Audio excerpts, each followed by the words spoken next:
समुद्रामार्गे, ते येणारं सामान ह्या किल्ल्यावरती उतरवण्यासाठी खूप ह्या किल्ल्याचा वापर केला जाता असावा, कारण की समुद्र शेजारीच आहे आणि पहिला समुद्रमार्गे खूप माल वाहतूक केली जात होती, त्याच कारणाने हा किल्ला बांधला असावा। थोडे आम्ही आता फोटोशूट करतो, तुम्हाला दाखवेन थोडे व्हिडिओमध्ये फोटोज पण आमचे। मित्रांनो, या किल्ल्याचा हा एक बुरुजच आहे,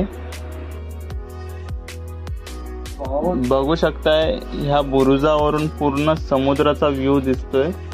पहिला इथून समुद्रामार्गे जे येणारे जहाज असतील त्यांच्यावरती इथूनच लक्ष ठेवलं जात असेल। बघू शकता पूर्ण क्लिअर दिसते, पाहू शकता या साईडने देखील जंगल झालंय। त्या टायमाला आय थिंक जंगल